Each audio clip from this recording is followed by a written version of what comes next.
Welcome to the next episode of Navigating Carbon, your compass to carbon management. As always, I'm your host, Deb Ryan.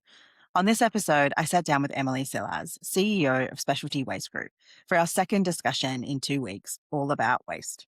Specialty Waste Group focuses on dealing with regulated hazardous waste, and they've evolved recently to now look at and find some really interesting alternative solutions for waste management, really highlighting how waste is evolving to be part of the circular economy discussion and not just the final piece of the supply chain. Emily talks about the challenges with hazardous waste and highlights some of the amazing success stories that specialty waste groups had in finding customers alternative solutions for their trash. We discuss how out of the box solutions come from really rethinking technology, rethinking which companies might actually be able to work together, and also thinking about additional alternative solutions like carbon markets to further incentivize folks to think about trash differently. To make sure you don't miss any new episodes, please make sure you like and subscribe to the channel. But for now, sit back and enjoy my conversation with Emily. Hey everyone, and welcome to the next episode of Navigating Carbon. Today I'm joined by Emily Silaz, CEO of Specialty Waste Group. Emily, how are you? I'm doing well, Deb. I'm so excited to be here with you today, It's hanging out with fun, you a little bit, tell you what's going right? on over here. I know. And it's our second week in a row talking about trash, which I'm so excited about. Because you're doing some really cool stuff over at Specialty Waste. So for folks that aren't familiar with what you guys are doing, give us a little bit of an overview about who you are and what Specialty Waste is doing. Yeah, absolutely. So, Specialty Waste Group is a certified, women owned, regulated waste management company. Historically, when we started roughly 2 years ago, we were heavily focused on hazardous waste management. We have since evolved into really building and beefing up this underlying ecosystem of beneficial reuse partners Hmm. and finding value in hazardous waste. And we are being approached more and more often by folks of, hey, can you do something different with this? And do you maybe have a buyer for this, and trying to find value in it? So, what started as kind of your standard run of the mill has waste broker has quickly evolved into more of a solution center for all things waste. I mean, not That's just amazing. the gnarly has, but everything from your scrap metal to off spec products. And so it's really fun. It's been exciting, and excited to talk a little bit more about it with you today. That's awesome. And we are going to dive into lots of those pieces and stuff like that. So just like from when you kind of got started doing hazardous waste and you talk about regulation and stuff, just explain for folks that aren't aware, like when you say regulated waste, like what does that even mean? Like what waste is regulated? What isn't? Yeah. Like just really curious about that.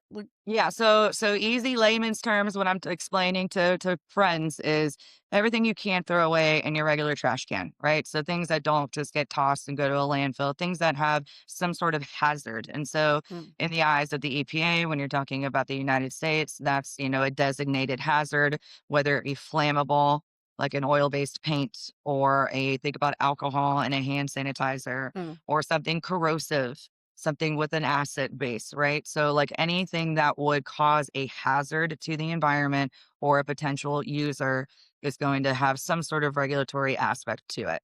Okay. And it's ever evolving. Regulations change all the time. Not only are you working with federal regulations, but you're also working with state regulations. Mm. I mean, depending on where you are, what you're doing, it can change greatly. So, sort of having a reliable partner that's in the know of those regulations is extremely valuable because it's so hazardous. The materials that you're working with, it's imperative that it's managed not only safely, but compliantly. So I'm really curious about that piece. You talk about the state and the federal, and we see these kind of regulations all over different industries and stuff where there's the federal stuff and then states do their own things and stuff like that. Like, do you have issues? I'm really curious about like when waste crosses state boundaries and things like that. Like, how does that get regulated federally? Is Mhm. that then like the states have agreements? I don't know. I'm Yeah. just kind of curious. Like, So your federal, like most regulations, are going to be your baseline. Your states can either beef it up more or keep it status quo. mm, California has beefed it up wildly. They have their own designated, even called Cal Has, because it's only oh hazardous in wow, California. And then on the flip side of that, Texas has what we call universal waste. So, for example, paint here is deemed universal waste. It does not move on a hazardous waste hmm, manifest. But if I were to ship that waste outside of Texas to a different disposal outlet, it would then have to move on that hazardous waste manifest because that state is going to call it that. Mm, So you got to be really, aware of those things, or you can get a big slap on the hand or a huge fine. The that same makes goes sense. with the DOT. So you got the EPA overlooking the disposal piece. You have the DOT overlooking the transport piece. They don't speak the same language, and so what might be non-hazardous in the haz waste world might be hazardous in the DOT world. And My so, God. yeah, it can get hairy real quickly. But yes, Yeah. that's just a high level overview of what we work with. Yeah. I appreciate that. So, like, as you guys are moving more from, still doing your hazardous waste stuff and things like that, but like moving to these other kind of pieces, where people are starting to think out of the box, like, what other challenges are you starting to see pop up outside of just regulation and stuff in terms of dealing with waste and moving it around and stuff like Yeah, that? I Like, I'm think I curious. think because like sustainability, is no longer, synonymous with expensive. Now that we've Mm, found sort of new technologies and ways to manage it, more people, it's not just a nice to have anymore. It's like an expectation. Not only when you're looking at ESG and different ways that people are being monitored from carbon reduction, et cetera. It's more there's got to be a better way. yeah. The status quo is very, very expensive for some of these streams. The waste budget, some of these larger chemical manufacturers would knock your socks off with the millions of dollars that they spend a year. Wow. So, you and I talk about silos, often, and you've got your procurement folks looking at this number, and then you got your EHS folks looking at, the need, and, I got to get rid of this stuff. What do you want me to do about it? And then that's where we come in and say, well, have you considered, this? And so what I'm excited about is it used to not be that way. It used to not Mm, be that easy conversation. It used to be, nope, this is regulated. We're doing it this way. We don't want to mess with it. I had an account that sent every single thing out for incineration because that's like the that's top what of we do. the ladder. And they're like, we know we won't get in trouble if we do it that way. Okay, but you're also spending an extra 100 grand a year because you're not open to those discussions. So Yeah. Wow. as the world evolves, as ESG and all of these sort of grading scales, if you were, are a major focus now. It's opened up the doors for companies like ours to come in and offer those new solutions. That's so cool. And so, like, I building on that, like, people talk about circular economy. I've mostly only heard sort of some of that referred to in terms of the plastic space as we think I about how we're reusing and stuff. What does circular economy mean to you as you're going out and talking to all of these different kind of waste opportunities, I guess, at this point? Like, Yeah, for sure. So when we're thinking circular economy, we're moving away from like the take, make, and dispose model.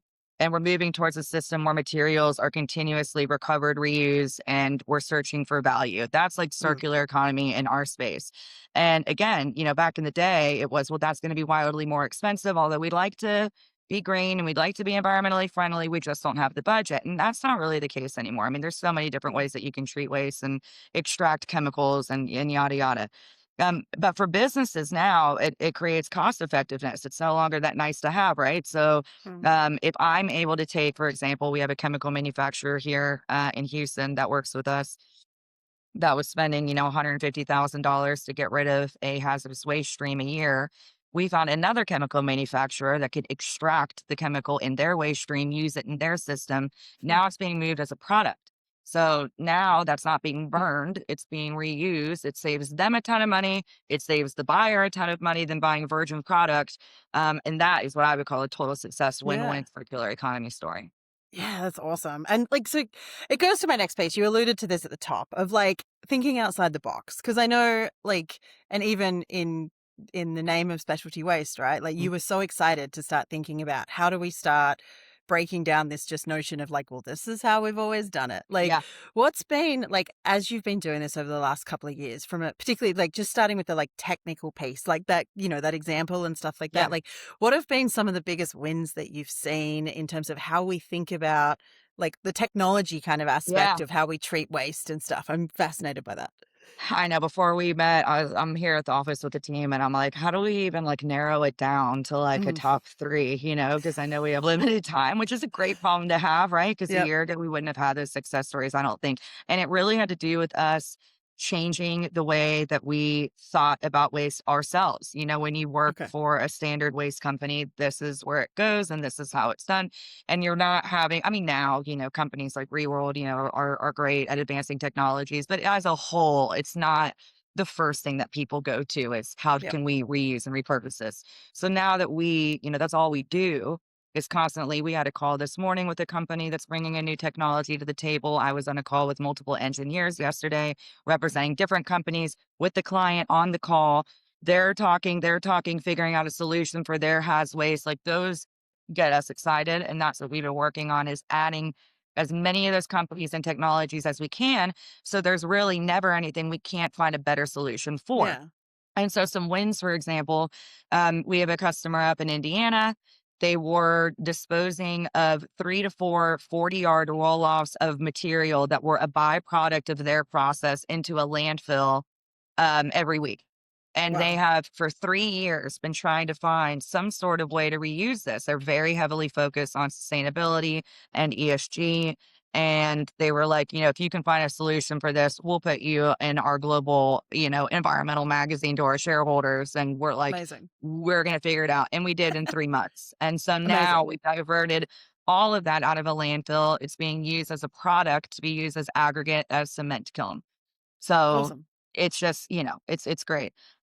We have another example where we have a chemical manufacturer that was historically using sodium hydrosulfide with paper mills as a bleaching agent, and that fire sort of went away overnight. And they Mm. came to us, and it was funny because they came to us last. They were going to commodity brokers and people that deal with products all day long because no one thinks about waste. Waste. And they came to us because we're in there, and just showing, throwing a Hail Mary. And we were able to find a hazardous landfill that uses it as a way to stabilize heavy metals that Hmm. go to their hazardous landfill so that it alleviates the possibility of it leaching into the water table. Which who knew? Like that was even a thing, right? And it's Yeah. just a matter of researching and talking to people regularly. A couple other ones, or I'll just That's give you cool. one more. Jordan, who's on our team, had a customer that had a bunch of filter cake, just gnarly stuff that comes out of a process, and it had some diatomaceous earth in it. And Okay. she was able to, it was already going, so check this out. It was already going to a landfill just to be dumped. But then she thought about it and said, can't you use this as land cover at the landfill, right? So instead of using clean soil every day, they treat this and they use it as land cover, which alleviates, the rodents and the smell and all the things. And so that same place that they were bringing it is now using it in a different way, and it was already going Yeah. to landfill. That's So cool. it's about asking those questions. It's about doing the research. It's about constantly building to your network. And all of these examples I just shared, we knew nothing about beforehand, but we are a group and we Yep. do pride ourselves on finding the solutions. And that's what we've done.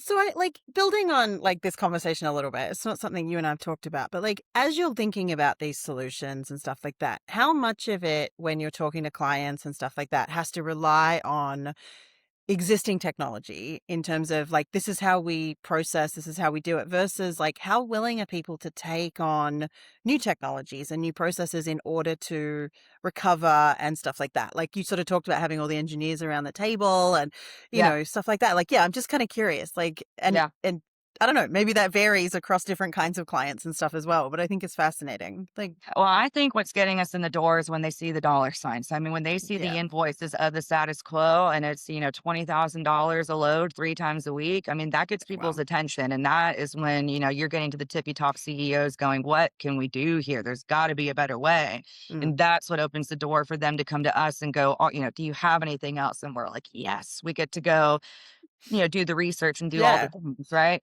So again, a while back, let's say 10, 15 years ago, people would probably be hesitant. There probably weren't enough success stories out there. There probably weren't enough big names out there doing it to where there was some credibility associated with these Mm. routes. It was probably just kind of Looneyville for a lot of them. And then now that it's becoming a more recurring headline. I mean, these companies like Nestle and Mars and all, Purina that are sending their scrap to a pig farm to be used, and they're doing Uh-huh. these huge articles on LinkedIn about this success story. Now people are like, well, I want that attention, Yeah. So it's really not that difficult, honestly. I mean, as long as your Mm. solution works and it's more cost effective, that's a perfect win-win. Yeah.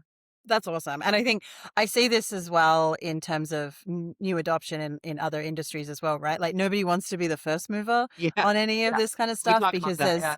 Yeah, like there's reputation risk in terms of like what happens if it goes wrong, and like nobody, like the general public, I say nobody, and your shareholders aren't going to give you credit if you tried something and it failed. So like it's awesome to see that we've sort of reached that tipping point where it's almost like, well, if my competitor's doing it, now I Yeah. need to also be doing it as well. Like Oh, that's yeah. phenomenal. Like Yeah, I mean, it's like most industries, right? So if the big dog goes first, and all of a sudden everyone else, yeah, kind of follows behind. So it's just a matter of being the first to get to them. But yeah, 5 minutes before this podcast started, I got an email from a customer of ours in Ohio.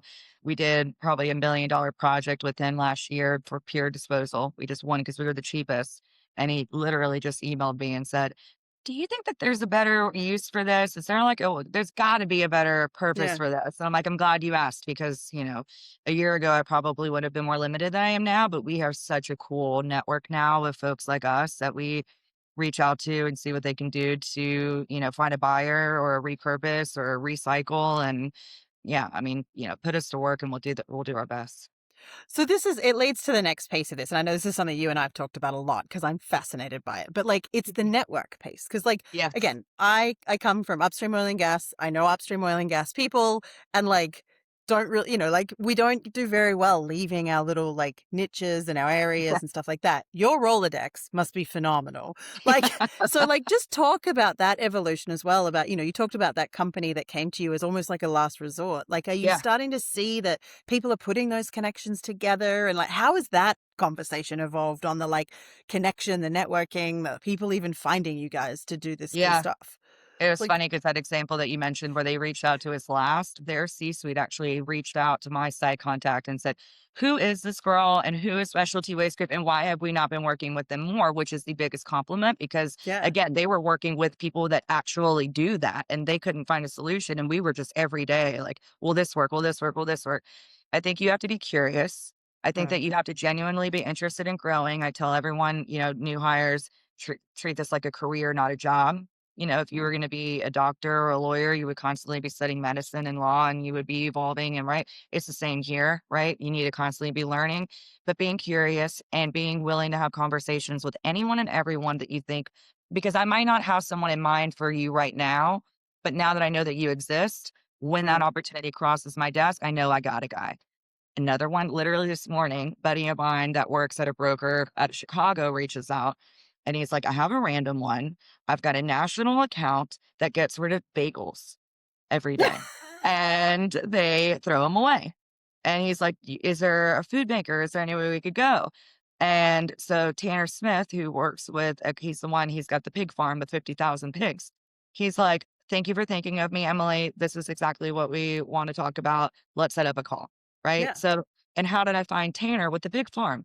He made a post on LinkedIn about what he does with all of this off spec food or whatever to feed his pigs because it was during COVID. It was really expensive to feed his 50,000 pigs. And so we found like, different ways, different avenues to provide the feed for them. And I thought that was so cool. So I set up a Teams meeting with him. And it's Yeah. been over a year and I've never had anything for him until this morning. So being Amazing. curious, constantly adding, and don't just reach out when you need something, reach out so that you have them when someone reaches out Mm. to you. No, that's really cool. And then you mentioned as well, like earlier you were talking, initially you would always talk to the procurement group, and now you're starting to talk to like the environmental group and stuff like Yeah. that. Like, how has that shifted like within a company? Like even the companies that, the big companies that you've had long-term relationships with, like, have you seen that shift as well? It's like, I'm kind of curious about that too. Yeah, I mean, we're always working with EHS, environmental health and safety. That's usually our site contacts, but of Hmm. course, procurement on the bigger ones that play a big role. This is what I've learned. It's funny when procurement sends out a bid for hazardous waste without first talking to the environmental people Mm. because the pricing questions and the operation, none of that is either all exhaustive or even makes sense. Yeah. So what I've noticed with our larger clients that do take it seriously, they work together. I mean, every time I have a quarterly business review, I've got their EHS person at corporate and the procurement people. I think it's important for both sides to hear because then when they're talking internally about maybe a cost or a project or a regulation or whatever, they both have a better understanding of what it means for both sides and how they can work together. So I think it's actually our responsibility to encourage that relationship. Don't just get through procurement to check the box and go to Yeah. environmental because you're going to need them to sign off at some point down the road, right? If Yeah. you're if you're gonna keep growing the account as you should. So I think it's our job to say, I think you should have that person on the call, and this is why. Mm. Yeah, no, I love that. So then, thinking outside the box, this is how you and I met, was then thinking about the idea of carbon and like Yep. carbon removals and carbon avoidance and stuff like that. I know we've been talking about like the first time I met you and we were talking about alternative fuel. And I think it's something that is fascinating to me because when I Yeah. think about alternative fuel, I think about things like biofuels and Yeah. biodiesels and stuff like that. Like, explain for folks when you talk about alternative fuel, like, what do Yeah. you mean? Like, It what does that was. mean to you? I would love to go into the details of how we met because I just it's like a whole story, but we'll save it for another day. Yeah. Um, so likewise, like when I hear alternative fuels, I'm thinking about a hazardous waste stream with some sort of Yeah. good BTU content, low water that can be used at a cement kiln to Mm. displace coal and be used as an alternative fuel source, right? Yeah. So meeting your folks and hearing alternative fuels, like you're talking about actual fuels, and I'm like, wait, there's this whole world out I there. know. 572,000 tons last year alone were used as alternative fuels in my Yeah. world. And so, we're on navigating carbon, working with you, Deb, and the folks over at 1089. It's been a really cool journey to, again, this is not conversations I know a lot of my colleagues are having. And that's why we love doing what we do because we're genuinely trying to find solutions for our customers daily. Yeah.